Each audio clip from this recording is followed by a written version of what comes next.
This is Cerebral Cinema. Movies of the mind.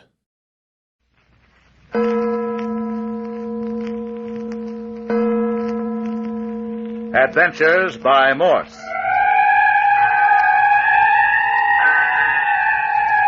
Carlton E. Morse presents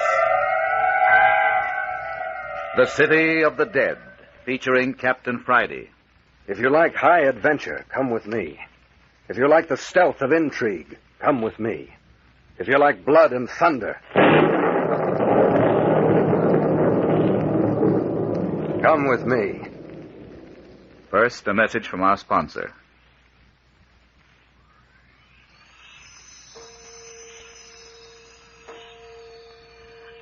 Eight o'clock on Sunday morning, the second day in the City of the Dead. 8 o'clock in the morning after a night of unearthly events and sudden death. And it all seems to be centered about the caretaker's cottage at the gate of the old abandoned cemetery. Those present include the caretaker himself, better known as Mayor Joshua Friday, Dr. Tuner, retired, all his patients are laid away in the City of the Dead, Captain Friday, son of the mayor, and private investigator from San Francisco, who has come down to the City of the Dead to help his father fight grave robbers. The only persons caught in the net so far are Jimmy Parker, a nice-looking college boy, and his girlfriend, Phyllis Carroll. At 2 o'clock this fog-choked winter morning, Captain Friday was roused from sleep to find a phantom-like white-robed figure, its face covered with long, white flowing hair, patrolling about the caretaker's cottage. Yes, I awakened Jimmy Parker, and the two of us slipped out of the house and around the corner just in time to see the phantom creature leap on the figure of a man, who at the moment was attempting to break into the cottage. The man died instantly under the gleaming knife in the creature's clawed hand. Before Parker or I could stop it, the thing had gone. Yeah, Captain Friday and I rushed to the scene, but the housebreaker was dead. Captain Friday sent me back into the house for Dr. Tuner. I wasn't gone more than a couple of minutes, but when we got back, not only was the murdered man gone, but Captain Friday was lying on the ground, unconscious. And the peculiar thing, all the time this was happening, Mayor Friday's been missing from the cottage. But now it's 8 o'clock the next morning, and Phyllis is telling what she saw. I tell you, I saw it all from my window. You were awake, Miss Carroll? The scream of that man outside my window awakened me. You mean the man that was murdered? Yes. Who was he, Captain Friday? I don't know. He was trying to break into Parker's room when the family ghost jumped him. It sprang on his back like an animal and was gone quicker than a flash. Stabbed him in the back. He was dead when I reached him. That's what I heard. I jumped out of bed and I looked out through the bars of my window. You were just bending over the body, Captain Friday. Well? I didn't know what had happened. It was too dark to tell who you were. Then all at once I saw two shadows creeping up on you from behind. Two? Yes, there were two. Suddenly I heard myself scream. I heard you. That's what brought me to my feet just in time to get that crack on the side of the head. That's funny. Dr. Tuner and I didn't hear a scream, did we, Doctor? Where did Dr. Tuner go? Said he was going to walk around while he smoked his after-breakfast cigar. Well, anyway, we didn't hear Phyllis scream. Well, I did. I must have frightened the men. They didn't wait to examine Captain Friday. They just grabbed the body of the murdered man and ran. Did you see the face of either of my attackers, Miss Carroll? No, I was too frightened to notice. Captain Friday, did you find out where the mayor was all this time last night? What difference does it make, Parker? What? Well, nothing, only... Well, Dr. Tuner thought it rather peculiar. Did, huh? Well, there seem to be a lot of peculiar things going on around here. Do you think that ghoulish killer we saw last night was a man in disguise? At least it was human. You didn't really think anything could actually look like that, do you? Oh, Jimmy, let's not keep still any longer. I'd rather go to jail right now than spend another night here. Phyllis, keep still. If you're part of this gang of cutthroats... Oh, we're not. Look here, Captain Friday. If we tell you everything, will you let us go? I can't promise that. Well, will you take us away from the City of the Dead? You indicated last night that the presence of you and Miss Carroll was aggravating the situation. That it was due to your being in the City of the Dead that all these murders are taking place. No. Oh, we're only part of the cause. I see. Well, you see how it is. If I let you two slip through my fingers, my only tangible clue to the whole business would be gone. No, you've got to stay here. You can't keep us here. We'll be killed. You saw what happened last night. That fella cut through the bars of my window. They'll try again, and next time they'll get me. I know they will. You needn't worry about that. I'll fix the windows so they'll be murder-proof. Now, you going to tell me what it's all about? Oh, Jimmy, let's tell him. Please, Jimmy. We can't be any worse off than we are now. Well, then I'll tell you. I'm going with Dr. Tuner and the mayor over to Lammy Fink's cabin this morning. After that, we're going down to the old church. I'll lock you two up together and you can thrash the thing out. But mind you, I expect an explanation tonight. Oh, yes, but put us together. I couldn't bear to be alone in this horrible place again. You understand, don't you, Parker? I'm not promising anything. So much the worse for you if you don't come through. Oh, Captain Friday. Oh, now what's up? Hey, Captain Friday. Now, what in Tucket you suppose has happened? Find another corpse, Dr. Tuner? No, I didn't. But that grave we opened last night has all been filled up and the sod put back on it. Don't look as though it had ever been touched. Filled up, huh? Now, there's an idea. Graves automatically opened and closed while you wait. I tell you, Captain, this is no laughing matter. Something bigger than the mayor and I ever figured on has broken loose. Hey, where is the mayor, anyhow? Catching up on the sleep he lost last night. Where was the mayor last night, Captain? Don't you know? I swear I don't. Oh. You were supposed to be sleeping with him. If you don't know, how should I? I didn't even know he'd left the bed until Parker came in and woke me up. I swear I didn't. You don't think old Doc Tuner and your own dad would hold out on you, do you, boy? Something's funny somewhere. Now I want you and Dad to go over to Lammy Fink's place with me. I don't see what good that'll do. After that, we'll run down to the old church ruins and see if we can find out who took a shot at Dad night before last. Yeah, I've told you all I know. Maybe. Well, you don't suppose we'd have brought you down here in the first place if we'd had anything to hold back, do you? I'm not supposing anything. I'm putting facts together. Doc, go right out the mayor and we'll be starting. How far is Lammy Fink's house from the city of the dead, Mayor? Just a hop and a jump. But it ain't a house, son. Just a shack. Look here. You can see it yonder among the trees. Built it himself at odd times. Gloomy place for a house. Looks more like a hunted animal's hole. He acts like a hunted animal most of the time, don't he, Mayor? Yeah, he's a little off, all right. I'd rather sleep in the city of the dead than down in this hovel. Not Lammy. He's graveyard shy after dark. Oh, this is it. Lammy Fink's residence. One room, one door, and no windows. And a cellar. Cellar? I didn't know about that. Never even thought of a cellar when I was over the other day. Well, then that's the first place we'll look. Go ahead, Dad. You know the way. Lean on. Well, there's no need to lead. This here path leads around the house to cellar steps. All right, keep going.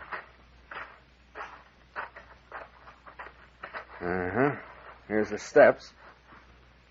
Seem to get down under the house. I'll lead off with my flashlight. When I get to the bottom of the cellar steps, one of you follow, then the other. And take it easy. Those steps don't look any too solid. They ain't. It's dark and murky down there.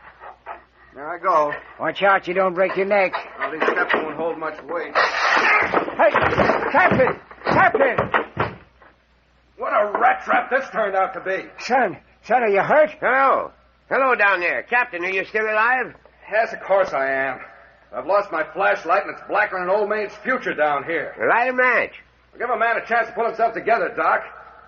Still got 2 or 3 steps around my neck. Can we help? As soon as I unscramble myself. Hey, what's that? Hey, Doc Tuner, Mayor. I'm holed up down here with a body.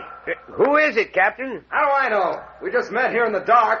Well, why don't you light a match and find out? We can't get down to the cellar without a rope now that the stairs are busted. How'd you happen to find it? It just reached out and laid hold of me. Jiminy Cricket. There. I'm on my feet again. Now for a light. Well, Hey, there are 3. Doc, Mayor. There are 3 bodies down here in this cellar. Watch it. What did he say? Did you hear me? There are 3 bodies down here.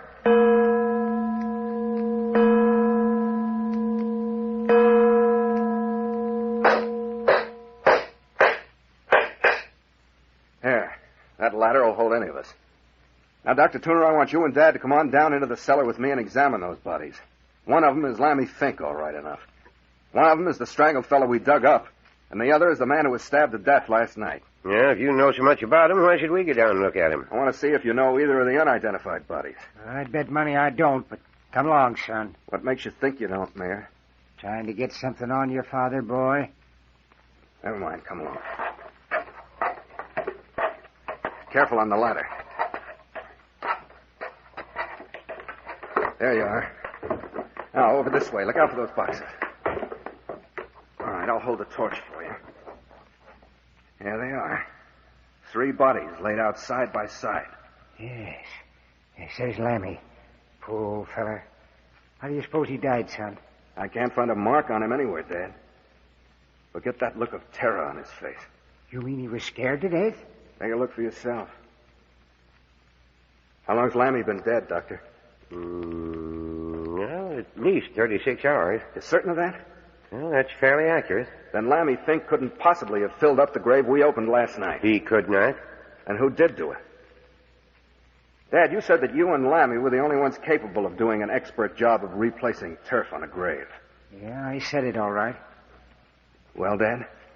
Must have been wrong. You mean there's someone else around the city of the dead who's capable of such work? Looks like it, don't it? Well, never mind. Mayor, did you or Dr. Tuner ever see either of these other two bodies before? I mean, while they were alive? Not me, Captain. I don't know nothing about him, boy. That's darn funny. I've been through their clothes. Not a thing to identify them. Listen. Footsteps. There's someone in the shack overhead. Shh, just a moment. Who's that, you suppose? There's somebody up there, all right. Come on. We'll go up after him. Take it easy. We don't want to frighten him off. Up you go, Doc. You next, Dad. Yeah.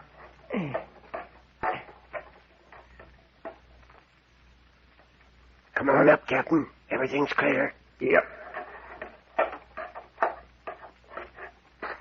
There. Here, I'll pull the ladder up, and then no one's likely to bother the bodies while we're away. Captain, I smell smoke. That's it, smoke. I knew I smelled something. Look, the cabin's on fire. Quick, we gotta stop it. Come on around the house, quick, get water from the creek. Look there, holy mackerel, what a blaze. Hey, somebody set that fire. The house has been saturated with oil. Look at that black smoke. But where's the fellow we heard walking around? He's probably a mile away by this time. Of all the cockeyed, lunk-headed fools. Now we've lost those bodies. But couldn't we still get him out? That cellar was a furnace 30 seconds after that fire was set. There goes that can of kerosene I saw in the cellar. That ends that. But why in tarnation did anyone want to burn down Lammy's shack? Ask me a hard one, Doc. Somebody doesn't want us to know who's being murdered.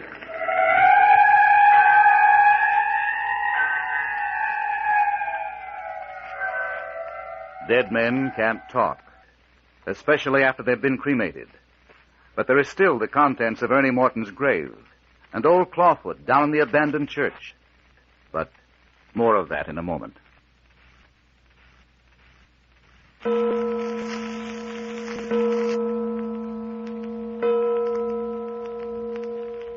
We've been dawdling, Captain Friday. It's almost 1 o'clock already, and we promised the mayor we'd meet him at the cottage at 2. Well, there's the old church just ahead. Yeah, gloomy as ever. You know, Doctor, this place has always given me the creeps. Even when I was a kid. The mayor never brought me here unless it was to arrange for a funeral. Well, that's about all it was ever used for, as far as back as I can remember. Funerals and now and again a country wedding. This is the first time I've been near the place since it was abandoned. But I remember the day they found the old bell ringer hanging by the neck in the study. Well, I always did think the place was infested with... With what? With something ghoulish. That's a nice thought. And our visit night before last only went to confirm my opinion. You mean the claw-footed man? Oh, he was only the climax of the whole business. I tell you, the place absolutely reeks of something unhealthy. Oh, that's probably the bats. Plenty of them here. Well, shall we go in? From the slant of that roof, I'd say the whole place would be tumbling in another year. Careful. The mayor went through the floor the other night. Gloomy as the inside of a grave in here. There. Don't you feel it? Feel what, Doc? The moment I stepped in here out of the sunshine, I felt something come over me like a slimy, wet cloak. Don't you get it, Captain? You give yourself the creeps if you keep that up. All I get is an unpleasant smell of mustiness and decay. The place is rotten to the foundation. Yeah, there's something more than a physical rottenness here, Captain. I smell something else. Yeah? I tell you, I do. Well, shall we go back and have a look at the old study? That's where the mayor was shot, wasn't it? That's right. That's where we ran into the claw-footed man or beast or whatever he is.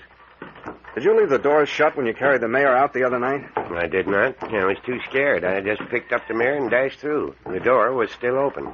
Well, it's shut now. Oh, by jingo, that's right. Do you suppose that thing's in there now? I got my gun handy to pot him if he is. You better not stand in front of the door. You'll know what happened to me last night. You stand at the side of the door. I'm going to block the way. Don't be a fool, son. You're liable to get hurt. Not while I've got this little plaything in my hand. Yeah, I warned you. You ready? Go on, open the door and get it over with.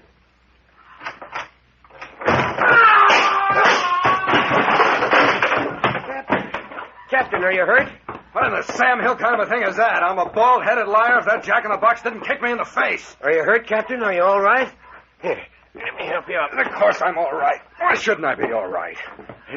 That was a nasty fall. Fall. That claw-footed old boy with his white beard knocked me down and walked the full length of me. Look at me. It's dusty footprints all over my front. Oh. Did I say I was going to block his path? I got one good look at him, an ugly critter. Flowing white hair, a face that looked like a death mask. I've seen him before. He's the chap that murdered the housebreaker last night. I wonder who he thinks he is in those long white robes. He's crazy as you go, Doc. Hey, we'll need some kind of a light in this study. Oh, I still got my flashlight. Yeah, turn her on. Yeah. How's that? Good. Yep. Great jumping Jehoshaphat. Captain, look there on the floor behind you. A skeleton. Human bones. All laid out in order.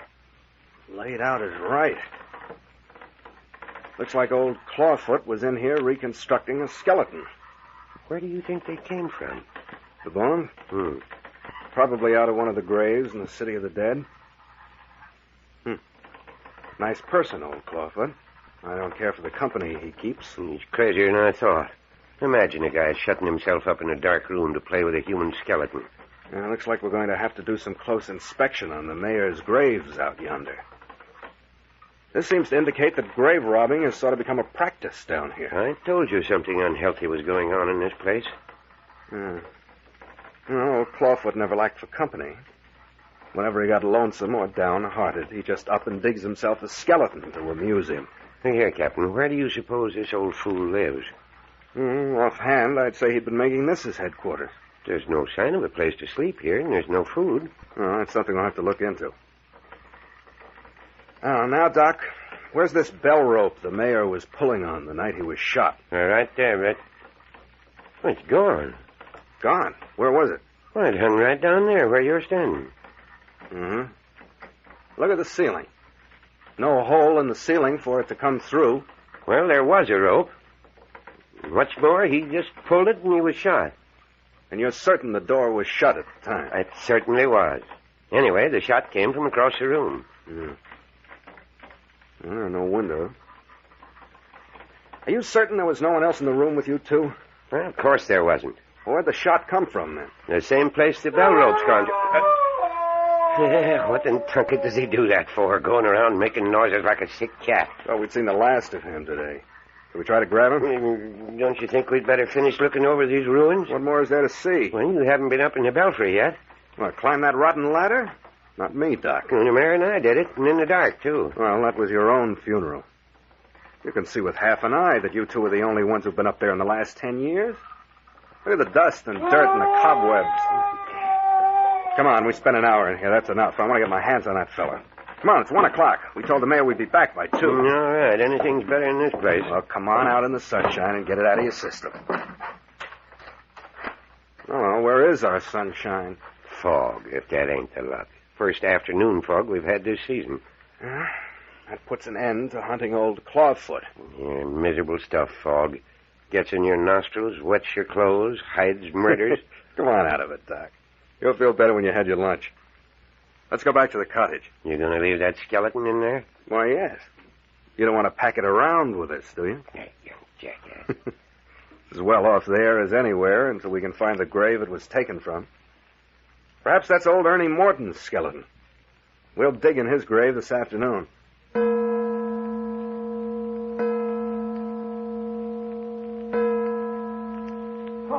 Oh, there you are. There you are.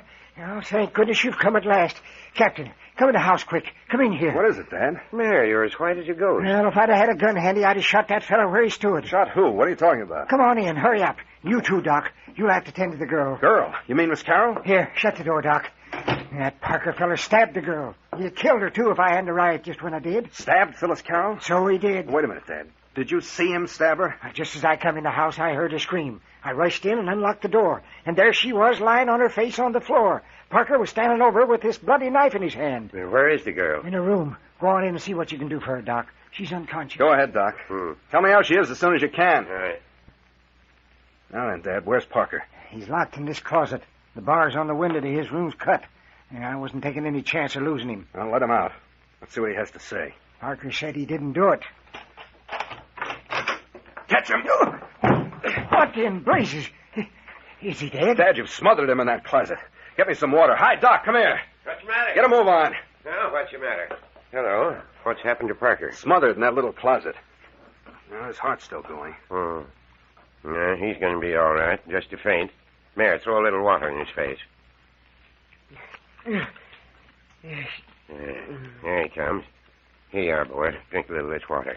He's going to be fit in a jiffy. Girl's not in any danger either. Flesh wound and a little blood, that's all. Air. Let me out of here. Give me air. He's all right now. I'll go back to the girl. She'll be around in a few minutes, too. Air. Where am I? You're all right now, Parker. Here, can you sit up? Give me a hand, Mayor. We'll get him in the chair. All right. Yeah, how's that? Rotten. What'd you want to do, smother me? Well, you had it coming. What'd you mean, stabbing a girl? I didn't. I told you that before. I saw you. You saw me stab Phyllis? I saw you with the bloody knife in your hands, bending over her. You'd have finished her off if I hadn't rushed into the room. You old fool. That talk won't do you any good, Parker. Now, what's your version of this affair? Well, Phyllis and I had been talking for about an hour. Talking about what? Whether we should tell you all we know. Did you decide to talk? No. Did you quarrel? Well, she turned her back on me and called me pig-headed. She was insistent on talking and you refused, huh? Yes. You know that what she could tell might get you in serious trouble, is that right?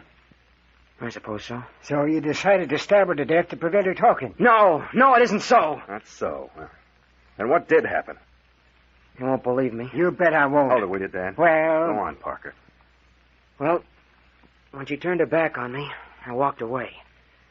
Went over to the dresser and put out my cigarette in the ashtray. Your back was to her? Yes. Suddenly she screamed. I turned just in time to see her fall with a knife in her back. Likely story. I told you wouldn't believe me. Go on. I haven't said I didn't believe you, Parker. Then what happened? I was so confused, I don't hardly know what I did. I guess I dashed over to Phyllis and bent over her. I don't remember pulling the knife out of her back, but I suppose I did. Because I know I had it in my hand wondering where it came from when Mayor Friday rushed in and grabbed it away from me. Wondered where it came from. Well, I didn't have any knife. How could I have done it? The knife might have been in the room. You recognize it, Dad? No. Parker could have smuggled it in with him. He's had every opportunity. Well, I didn't. How was the girl standing? Facing the door. I would have put her back to the window, wouldn't I? Yes. And if you were at the bureau, you couldn't have seen a window, I don't suppose. No. With the shade and window raised? Well, the shade was. I don't know about the window. Hey, Doc. Huh? Is the window up in there? Yeah. Clear up. Well, there's a possible out for you, Parker. A good knife thrower could have sent a knife through the bars of the window without any trouble. You think that's what happened? I'm not thinking anything. Merely say it's a possibility. Well, I didn't do it. Think I'd hurt the girl I'm engaged to? People will do strange things to save their own skins. So you're engaged to Miss Carroll? Well, practically.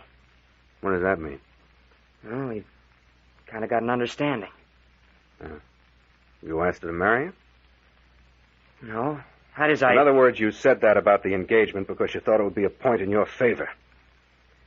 Look, Parker, you better stick to facts or you're going to get yourself in one fine mess. Well, I intend to ask her. I don't know whether you do or not. Hi, Captain. Come in here. The girl's coming, too. Come in and give me a hand. Come on, Parker. Come on in here, Captain. Help me with her. I've got her all bandaged. Oh, no. Ain't you ashamed of yourself, Parker? You let me alone. Keep still, both of you. There. You mustn't cry. Just lie perfectly still. Oh, Phyllis. Are you all right? Jimmy. Yes, Phyllis, I'm here. Oh, Jimmy, why did you stab me? Why did you do it? In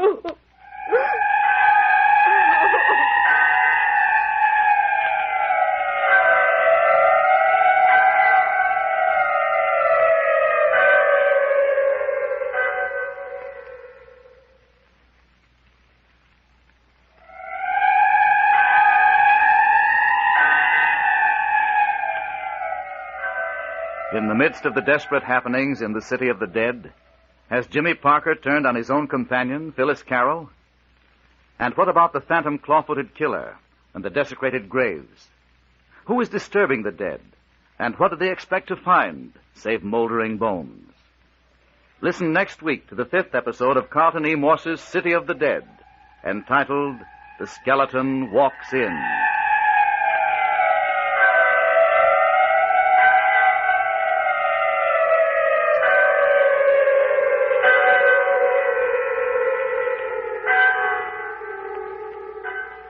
Cerebral Cinema hopes you have enjoyed this movie of the mind.